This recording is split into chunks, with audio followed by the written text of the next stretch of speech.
الحمد لله نحمده ونستعينه ونستغفره ونؤمن به ونتوكل عليه ونعوذ بالله من شرور أنفسنا ومن سيئات أعمالنا من يهده الله فلا مضل له ومن يضلل فلا هادي له وأشهد أن لا إله إلا الله وحده لا شريك له وأشهد أن سيدنا وسندنا ونبينا ومولانا محمدا عبده ورسوله صلى الله تعالى عليه وعلى آله وأصحابه وبارك وسلم تسليما كثيرا أما بعد فأعوذ بالله من الشيطان الرجيم بسم الله الرحمن الرحيم لقد كان لكم في رسول الله أسوة حسنة لمن كان يرجو الله واليوم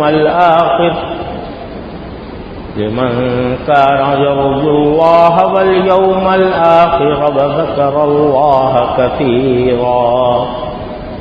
أما بعد فأعوذ بالله من الشيطان صدق الله العلي العظيم وصدق رسوله النبي الكريم ونحن على ذلك من الشاهدين والشاكرين والحمد لله رب العالمين. بزرگان محترم اور برادران عزیز، السلام علیکم ورحمۃ اللہ تعالی وبرکاتہ. اس وقت ربیع الاول کا مہینہ الحمدللہ شروع ہو چکا ہے، اور یہ وہ مبارک مہینہ ہے جس میں سید الاولین والآخرین سرور دو عالم جناب سید محمد مصطفیٰ صلی اللہ علیہ وسلم اس دنیا میں تشریف لائے. یہ بات تقریباً تواتر سے ثابت ہے کہ رسول کریم صلی اللہ علیہ وسلم کی ولادت ربیع الاول کے مہینے میں، اگرچہ اس کی تاریخ میں روایات میں کچھ اختلاف ہے کہ تاریخ کیا. عام طور سے مشہور ہے کہ 12 ربیع الاول تھی، لیکن تحقیق سے جو بات نکلتی ہے جو زیادہ مستند ہے اس کے مقابلے میں وہ تھی کہ 9 ربیع الاول کو آپ کی ولادت تھی. بہرحال کسی بھی تاریخ کو ہوئی ہو، اس کائنات کے اندر سب سے زیادہ مبارک ولادت ربیع الاول کے مہینے میں ہوئی. اور اگر امت مسلمہ میں کسی کے یوم ولادت منانے کا کوئی تصور ہوتا تو سرکار دو عالم صلی اللہ علیہ وسلم سے زیادہ کسی کی ذات اس کی مشترک نہیں تھی کہ آپ کا یوم ولادت منائے. لیکن حضرات صحابہ کرام رضی اللہ تعالی عنہم جو رسول کریم صلی اللہ علیہ وسلم کے اتنے جانثار تھے کہ آپ کی زندگی کے ایک سانس کے بدلے ہزاروں زندگیاں قربان کر سکتے تھے، انہوں نے رسول کریم صلی اللہ علیہ وسلم کی سیرت و سنت کو بیان کرنے اور اس کو زندہ رکھنے اور اس پر عمل کرنے کے لیے اپنی پوری زندگیاں وقف کی. ایسا نہیں تھا کہ ایک دن یوم ولادت منا کر یا ایک مہینہ یوم مہینہ ولادت منا کر بس انہوں نے سمجھے کہ بھئی ہم نے حق ادا کر دیا نبی کریم صلی اللہ علیہ وسلم۔ تو یہاں کہ اسی وجہ سے میں کہہ رہا ہوں کہ روایات میں یہ اختلاف ہے کہ بعض روایتوں سے معلوم ہوتا ہے کہ 12 ربیع الاول کو آپ پیدا ہوئے تھے، بعض سے معلوم ہوتا ہے 9 کو ہوئے تھے، بعض اس کے علاوہ بھی روایتیں ہیں۔ تو اگر یوم ولادت کو منانے کا تصور ہوتا تو کم از کم ایک متفقہ تاریخ سامنے آتی کہ فلاں تاریخ کو پیدا ہوا، لیکن روایات میں اختلاف۔ تو ولادت کے منانے کا اصل میں اسلام میں کوئی تصور ہے نہیں، لیکن یہ اپنی جگہ حقیقت ہے کہ سرکار دو عالم صلی اللہ علیہ وسلم کی اس دنیا میں تشریف آوری اس کائنات کا سب سے عظیم واقعہ، اور حقیقت یہ ہے کہ یہ جو مشہور ہے کہ لولا لما خلقت الافلاک، اس کو حدیث کے طور پر بیان کیا جاتا ہے، وہ حدیث صحیح نہیں ہے، موضوع ہے، لیکن معنی اس کے صحیح کہ اللہ تبارک و تعالیٰ کی طرف یہ منسوب کیا گیا ہے کہ آپ نے یہ فرمایا کہ اگر آپ دنیا میں نہ آنے والے ہوتے تو میں اس زمین و آسمان پیدا نہ کرتا۔ تو آپ در حقیقت اس پوری کائنات کی تخلیق کا سب سے بڑا سبب حضور سرور عالم صلی اللہ علیہ وسلم۔ اقبال مرحوم نے اسی کو کہا ہے نبی کریم سرور عالم صلی اللہ علیہ وسلم کے نام گرامی کے بارے میں، ہونا یہ نام تو کلیوں کا تبسم بھی نہ ہو، ہونا یہ نام تو کلیوں کا تبسم بھی نہ ہو، چمن دہر میں بلبل کا ترنم بھی نہ ہو، خیمہ افلاق کا استادہ اسی نام سے ہے، نبض ہستی تپش آمادہ اسی نام سے ہے۔ تو حقیقت میں ساری کائنات پیدا اس لیے کی گئی تھی کہ سرور دو عالم صلی اللہ علیہ وسلم تشریف لائیں اور اس امت کو صحیح راستہ، ہدایت کا راستہ دکھائیں اور ان کو زندگی کے طریقے سجھائیں کہ اس کائنات میں زندہ رہنے کا کیا طریقہ ہو۔ تو ہمارے زمانے میں جب ربیع الاول کا مہینہ آتا ہے تو گلی گلی کوچے کوچے سیرت النبی کے جلسے منعقد ہوتے ہیں۔ اچھی بات ہے رسول کریم صلی اللہ علیہ وسلم کا تذکرہ کسی بھی وقت ہو، لیکن اس کو کسی مہینے کے ساتھ مخصوص کرنا درست نہیں ہے، کسی دن کے ساتھ مخصوص کرنا درست نہیں ہے۔ یہ سلسلہ، یہ تذکرہ سارے سال جاری رہنا چاہیے اور ہر انسان کو اپنا مطمع نظر یہ بنانا چاہیے کہ نبی کریم صلی اللہ علیہ وسلم کی سیرت طیبہ ہماری زندگی کے لیے ایک مشعل راہ ہو، اور ہمارا ہر قول و فعل، ہر نقل و حرکت، ہر عقیدہ، ہر عمل، ہر اخلاق وہ سرکار دو عالم سیدنا محمد رسول اللہ صلی اللہ علیہ وسلم کے طریقے کے مطابق۔ دیکھیے یہی سیرت طیبہ ہے نبی کریم صلی اللہ علیہ وسلم کی۔ 23 سال کے اندر، 23 سال کی مختصر مدت میں پورے جزیرہ عرب کے اندر نور پھیلا دیا، پورے جزیرہ عرب پر۔ آج اس جزیرہ عرب میں 8-9 حکومتیں ہیں۔ وہ جزیرہ عرب جس میں آج 8-9 حکومتیں ہیں، اس سارے کا سارا جزیرہ عرب اس وقت ایک سرکار دو عالم صلی اللہ علیہ وسلم کے زیر نگی تھا۔ آپ کا پرچم پورے جزیرہ عرب پر لہرا رہا تھا۔ 23 سال کی مدت میں وہ لوگ جو صدیوں سے جہالت میں ڈوبے ہوئے تھے، وہ لوگ جو قتل و غارت گری میں بدنام تھے، جو شراب نوشی میں بدنام تھے، جو بے حیائی اور فحاشی میں بدنام تھے، ان کو ایسا پاکیزہ کر دیا،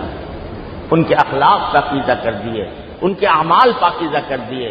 ان کی نیتیں پاکیزہ کر دی، ان کے دلوں میں اللہ کے لیے اخلاص پیدا کر دیا سرور دو عالم صلی اللہ علیہ وسلم۔ 23 سال کی مختصر مدت۔ وہی سیرت طیبہ آج ہمارے پاس الحمدللہ اس طرح محفوظ ہے جیسے حضور اقدس صلی اللہ علیہ وسلم کے زمانے میں تھی. آپ کی ولادت سے لے کر آپ کی وفات تک پوری حیات طیبہ ہمارے سامنے کھلی کتاب کی طرح ہے. قربان جائیں ان صحابہ کرام کے، تابعین کے، تبع تابعین کے، محدثین کے، جنہوں نے سرکار دو عالم صلی اللہ علیہ وسلم کی ایک ایک نقل و حرکت کو ہمارے لیے محفوظ کر دیا کہ آپ کس طرح اٹھتے تھے، کس طرح سوتے تھے، کس طرح کھاتے تھے، کس طرح پیتے تھے، کس طرح آپ لوگوں کے ساتھ برتاؤ کرتے تھے، آپ کے اخلاق کیسے تھے، آپ کے اعمال کیسے تھے. ایک ایک چیز ان حضرات نے اللہ تعالیٰ ان کے درجات بلند فرمائے ہمارے لیے محفوظ کر. اور آج کوئی زبان ایسی نہیں ہے جس میں نبی کریم صلی اللہ علیہ وسلم کی سیرت موجود نہ ہو. آپ کی پوری سیرت موجود ہے الحمدللہ. لیکن ہم اتنی بات پر اکتفا کر لیتے ہیں کہ جب ربیع الاول کا مہینہ آئے تو کچھ جلسے کر لیں، کوئی جلوس نکال لیں، کوئی آپ کی شان میں نعتیں پڑھ لیں. لیکن جہاں تک رسول کریم صلی اللہ علیہ وسلم کی سیرت و سنت کا تعلق ہے، آپ کی تعلیمات کا تعلق ہے، آپ کے دیے ہوئے اخلاق کا تعلق ہے، وہ ہمارے اندر کتنے آئے. اگر ہم ربیع الاول کے مہینے میں کم از کم اس کا جائزہ لے لیا کریں کہ ہماری زندگی، ہمارے اخلاق، ہماری عادتیں، ہمارے اعتبار وہ سرکار دو عالم صلی اللہ علیہ وسلم کی سیرت سے کتنے مناسب، کتنے ملے ہوئے، کتنے ہٹے ہوئے. اگر اس کا جائزہ بھی لے لیں تو ماشاءاللہ یہ ربیع الاول کا مہینہ اس کام کے لیے بہترین ہے. نبی کریم سرور عالم صلی اللہ علیہ وسلم کے بارے میں اللہ جل جلالہ نے قرآن کریم میں یہ فرمایا کہ لقد کان لکم فی رسول اللہ اسوۃ حسنہ، تمہارے لیے اللہ کے رسول کی زندگی میں ایک بہترین نمونہ ہے. ہم نے یہ اپنی تخلیق کا یہ شاہکار ہم نے تمہارے لیے نمونہ بنا کے بھیجا. نمونہ اس طرح بنا کے بھیجا ہے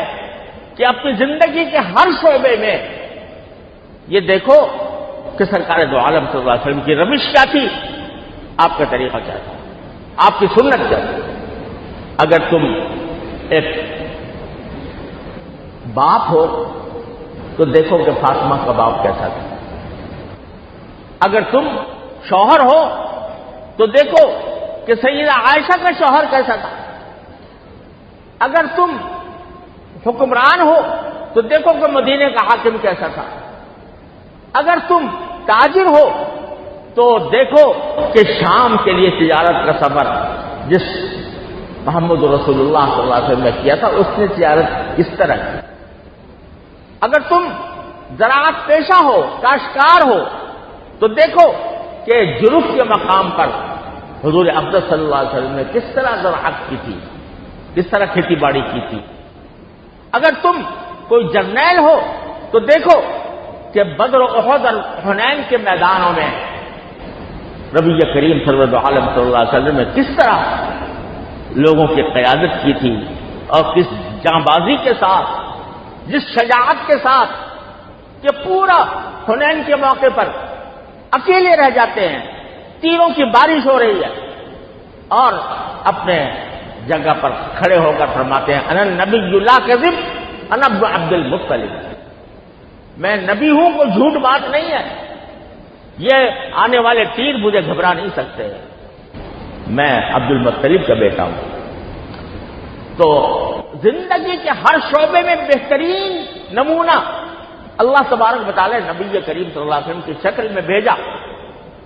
لقد کان لکم فی رسول اللہ اسوۃ حسنہ، کیا خوبصورت لفظ استعمال کیا ہے قرآن کریم نے کہ اللہ کے رسول کی زندگی میں بہترین اسوہ ہے. اسوہ اس طریقے کو کہتے ہیں کہ جو کوئی پہلا شخص دوسرے کے لیے چھوڑ کر جاتا ہے، وہ اسوہ ہے کہ دیکھو یہ ہے وہ طریقہ جو زندگی گزارنے کا تمہیں اختیار کرنا چاہیے. تو اگر اللہ تعالی ہمارے دلوں میں یہ طرف پیدا فرما دے اپنی رحمت سے کہ ہم اپنی زندگی کے ہر شعبے کو نبی کریم صلی اللہ علیہ وسلم کی سنت کے مطابق گزاریں گے اور اپنی خواہشات کو، اپنے جذبات کو سرکار دو عالم صلی اللہ علیہ وسلم کی سیرت پر قربان کریں گے تو دیکھو معاشرے کی کس طرح اصلاح ہو جاتی ہے۔ جیسے صحابہ کرام کو اللہ تبارک و تعالیٰ نے پاکیزگی کا ایک پیکر بنایا تھا ایک ایک فرد کو، تو اس طرح ہم آپ کی سیرت سے فائدہ اٹھا کر اس سیرت سے کا نمونہ بن کر اس کو اپنی زندگی میں اختیار کر کے ہم آج معاشرے میں اصلاح کر سکتے ہیں۔ دیکھو ایک مثال دیتا ہوں، یوں تو پوری حدیث کی کتابیں بڑھی ہوئی ہیں نبی کریم صلی اللہ علیہ وسلم کی تعلیمات کی، ایک مثال دیتا ہوں کہ آپ نے یہ فرمایا کہ احب لاخیک ما تحب لنفسک واکرہ لاخیک ما تکرہ لنفسک، اپنے بھائی کے لیے یعنی دوسرے انسان کے لیے وہی بات پسند کرو جو اپنے لیے پسند کرو، اور اس کے لیے وہ بات ناپسند کرو جو اپنے لیے ناپسند کرتے ہیں۔ یہ ایک ایسا اصول سرکار دو عالم صلی اللہ علیہ وسلم نے دے دیا کہ جب تمہارا کسی سے معاملہ ہو رہا ہو، کوئی بھی معاملہ، نکاح بیاہ کا ہو، شادی کا ہو، خرید و فروخت کا ہو، مزدور اور مجر اور مزدور کا ہو، جو کوئی معاملہ تمہارا کوئی دوسرے کے ساتھ ہو رہا ہو تو پہلے اپنے آپ کو اس کی جگہ کھڑا کر کے دیکھ لو۔ تم اگر بیچ رہے ہو کوئی چیز تو بیچتے وقت اپنے آپ کو خریدار تصور کر لو کہ تمہیں ضرورت ہے اس چیز کی جو یہ مجھ سے خرید رہا ہے، تو تمہارا جذبہ کیا ہوگا؟ تم احتیاط کے ساتھ تم کیا چاہو گے کہ تمہارے ساتھ کیا برتاؤ کیا جائے؟ جو اپنے لیے چاہتے ہو وہ دوسرے کے لیے پسند کرو۔ آج ہو یہ رہا ہے کہ ہم نے ہر چیز میں دو پیمانے مقرر کر رکھے ہیں، ایک پیمانہ اپنے لیے اور ایک پیمانہ دوسروں کے لیے، جس کو قرآن کریم نے تخفیف فرمایا ہے، وَيْلٌ لِّلْمُطَفِّفِينَ الَّذِينَ إِذَا اكْتَالُوا عَلَى النَّاسِ يَسْتَوْفُونَ وَإِذَا كَالُوهُمْ أَوْ وَزَنُوهُمْ يُخْسِرُونَ۔ دو پیمانے کیسے؟ قرآن کریم فرماتا ہے کہ بڑا عذاب ہے ان لوگوں کے لیے جو دوسرے سے اگر کوئی چیز لینی ہو، ناپ تول کے لینی ہو تو پورا پورا لے کے گئے، ایک رتی بھی اپنا حق چھوڑنے کو تیار نہیں، اور دوسرے کو دینے کا معاملہ آئے اس کو کوئی چیز تول کر دینی ہو تو اس میں ڈنڈی مار جاتے ہیں۔ یہ ذرا دیکھو، اگر آپ کسی کے ملازم ہو اور ملازم ہونے کی وجہ سے تمہیں کوئی اجرت ملنی ہے، کوئی مزدوری ملنی ہے، تو یہ دیکھو کہ تم نے جو حق تھا ملازمت کا وہ ادا کیا کہ نہیں۔ تم اگر کسی محکمے میں ملازم ہو، 8 گھنٹے کی ڈیوٹی تم نے اپنے سر لی ہے جس کے عوض تمہیں تنخواہ ملتی ہے، اگر اس 8 گھنٹے میں تم نے کمی کی تو یہ ناپ تول میں کمی ہے، اور اپنا حق ادا نہ کیا، اپنے ذمہ جو فرائض تھے وہ ادا نہ کیے، اور اپنا حق پورا وصول کر لیا، تنخواہ پوری لے لی، بلکہ تنخواہ بڑھانے کا مطالبہ، لیکن یہ دیکھو کہ تم نے جو اس کا مزدوری کا حق تھا وہ ادا کیا نہیں کیا۔ یہ حدیث تو لوگوں کو بہت یاد ہوتی ہے کہ مزدور کو مزدوری اس کا پسینہ خشک ہونے سے پہلے ادا کر دو، یہ رسول کریم صلی اللہ علیہ وسلم کا ارشاد ہے۔ جس چیز کو آپ نے مزدور لگایا ہے، ملازم لگایا ہے، ابھی اس کا پسینہ خشک نہ ہونے پائے کہ تم اس کی اجرت اس کو دے۔ بڑی بہترین تعلیم ہے، لیکن یہ مزدور کو تو خوب یاد ہوتی ہے کہ مجھے پسینہ کھلنے سے پہلے مجھے ملے، لیکن یہ دیکھے کہ میرا پسینہ نکلا بھی کہ نہیں، یعنی جتنا پسینہ نکلنا چاہیے تھا اس کام کے اندر، جتنا وقت مجھے دینا چاہیے تھا، جس انداز سے مجھے کام کرنا چاہیے تھا، وہ ہم نے پورا کیا کہ نہیں کیا۔ یہ دیکھتا کوئی نہیں۔ دوسری طرف جو ملازم رکھنے والا ہے، جس کو مجیر کہہ لو، تو اس کو یہ فکر ہے کہ بھئی میرا کام ہو جائے، اور تنخواہ کے اندر یا اس کی اجرت کے اندر جتنی کمی کر سکوں اتنی کمی کروں۔ تو یہ فرمایا کہ احب لاخیک ما تحب لنفسک، جو اپنے لیے پسند کرتے ہو وہ دوسرے کے لیے پسند کرو، اس کے ساتھ ایسا معاملہ کرو۔ اور یہ فرمایا کہ رشتہ داروں کے اندر رشتہ داری کا حقوق ادا کرنا، قرآن کریم جگہ جگہ کہتا ہے ذوی القربى ذوی القربى ذوی القربى، یعنی رشتہ داروں کے حقوق ادا کرو۔ باپ ہے تو بیٹے کا حق ادا کرے، بیٹا ہے تو باپ کا حق ادا کرے، بیٹا ہے تو والدین کا حق ادا کرے، شوہر ہے بیوی کا حق ادا کرے، بیوی ہے شوہر کا حق ادا کرے۔ سارے حقوق کی دنیا ہے یہ۔ تو اس حقوق کے اندر یہ بات کہ رشتہ داروں کے حقوق کے اندر یہ ہمارے ہاں یہ چلتا ہے بدلے کرے، جس نے میرے ساتھ جیسا سلوک کیا میں بھی ویسا ہی کروں گا۔ اس نے مجھے دعوت میں نہیں بلایا تھا، اس وقت میں بھی نہیں بلاؤں گا۔ اس نے میرا استقبال نہیں کیا تھا، میں بھی نہیں استقبال کروں گا۔ اس نے مجھے کوئی ہدیہ نہیں دیا تھا، میں بھی نہیں دوں گا۔ تو رسول کریم صلی اللہ علیہ وسلم فرماتے ہیں کہ لیس الواصل بالمکافئ، صلہ رحمی کرنے والا، صلہ رحمی یعنی رشتہ داروں کے حقوق ادا کرنے والا، وہ نہیں ہوتا جو بدلہ دے، وہ ہوتا ہے کہ دوسرا اس کے ساتھ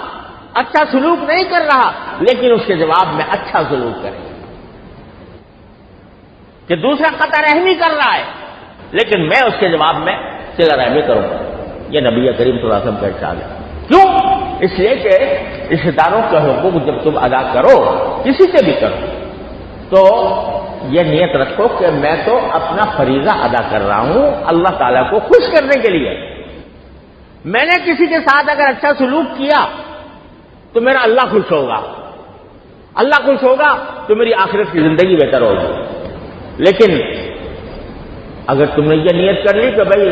میں اس لیے کر رہا ہوں کہ یہ بھی میرا بدلہ دے، تو پھر وہ اللہ کے لیے تو نہ ہوا، وہ اپنے نفس کے لیے ہوگا، اس پر ثواب نہیں۔ اگر تمہارے دل میں یہ بات آ گئی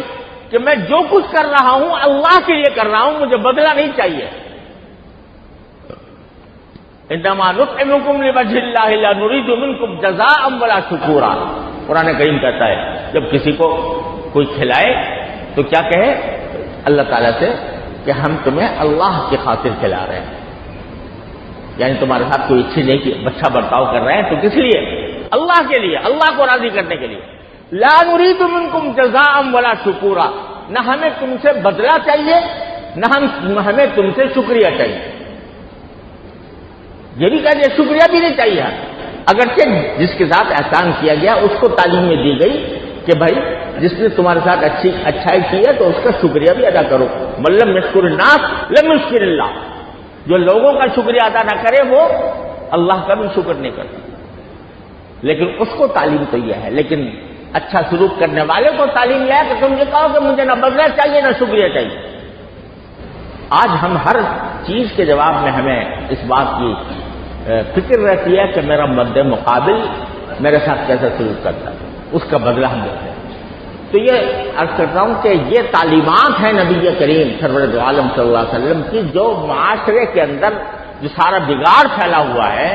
اس کی بہت بڑی وجہ سرکار دو عالم صلی اللہ علیہ وسلم کی تعلیمات سے انحراف ہے۔ آج اگر یہ دو میں نے جو حدیثیں سنائی کہ ایک یہ کہ یہ سنائی کہ تم دوسروں کے لیے بھی وہی پسند کرو جو اپنے لیے پسند کرو، اور دوسرے یہ کہ دوسرا اگر تمہارے ساتھ برا سلوک بھی کر رہا ہے تو تم اس کے جواب میں اچھا سلوک کرو۔ اگر یہ دو باتیں ہمارے اندر پیدا ہو جائیں، آپ دیکھیے سارے معاشرے کے اندر جھگڑے ہیں، جو تنازعات ہیں، جو مقدمہ بازیاں ہو رہی ہیں، جو لڑائی جھگڑے ہو رہے ہیں وہ ختم ہو رہے ہیں۔ لیکن مشکل یہ ہے کہ ہم نے دو پیمانے بنائے ہوئے، اپنے لیے اور دوسرے کے لیے اور. اردو میں ایک مثل مشہور ہے کہ لوگ کہتے جو ایسا آدمی ہوتا ہے اس کے لیے وہ یہ کہتا ہے کہ جب میں تمہارے ہاں جاؤں گا تو تم کیا کھلاؤ گے، اور جب تم ہمارے ہاں آؤ گے تو کیا لے کر آؤ گے. مطلب کہ سب کچھ میرے فائدے کے لیے ہونا چاہیے. میں جاؤں تو تم کھلاؤ اور میری مہمانداری کرو، میرا اکرام کرو. تم آؤ تو میرے لیے کوئی ہدیہ لے کر آؤ. تو یہ ذہنیت بن گئی ہے ہماری تمام معاملات کے اندر. کہ نبی کریم صلی عالم صلی اللہ علیہ وسلم کی ان تعلیمات کو اگر ہم اپنائیں تو معاشرہ ہمارا اتنا پاکیزہ ستھرا ہو جائے کہ اس میں کوئی لڑائی جھگڑا باقی نہ رہے. اللہ تبارک و تعالیٰ اپنے فضل و کرم سے ہمیں سنت پر عمل کرنے کی توفیق عطا فرمائے. میں کتاب کا حوالہ دیتا ہوں. اگر آج کی محفل میں ہم یہی ارادہ کر لیں کہ اس کو پڑھیں گے اور پڑھ کر ایک ایک چیز پر عمل کرنے کی کوشش کریں گے، وہ ہے اسوہ رسول اکرم صلی اللہ علیہ وسلم. یہ میرے شیخ حضرت عارفی کی تالیف ہے جس میں رسول کریم صلی اللہ علیہ وسلم کی ساری سنتیں جمع کی کہ آپ کس طرح لوگوں کے ساتھ پیش آتے تھے، کس طرح آپ کے اخلاق تھے، کیسے آپ کے عادتیں تھیں، کیسے آپ نماز پڑھتے تھے، کیسے آپ وضو کرتے تھے، کیسے آپ رات گزارتے تھے، کیسے آپ اپنے ازواج کے ساتھ تعلقات رکھتے تھے. ایک ایک چیز اول سے آخر تک اس میں موجود ہے. اس کو آدمی پڑھتا جائے، ایک آئینہ دیکھتا جائے کہ اس میں سے کون سی چیز ایسی ہے جو میرے اندر موجود ہے اور کون سی جو ہے جو میرے اندر موجود نہیں ہے، اس کو حاصل کرنے کی کوشش کروں. تو انشاءاللہ اگر یہ عمل کریں گے تو رفتہ رفتہ انشاءاللہ اتباع سنت کی توفیق ہوگی، رسول کریم صلی اللہ علیہ وسلم کی سیرت کو اپنانے کی توفیق ہوگی، اور انشاءاللہ ہماری دنیا اور آخرت دونوں درست ہو جائیں گے. اللہ تعالی ہمیں اس کی توفیق عطا فرمائے. وآخر دعوانا الحمدللہ.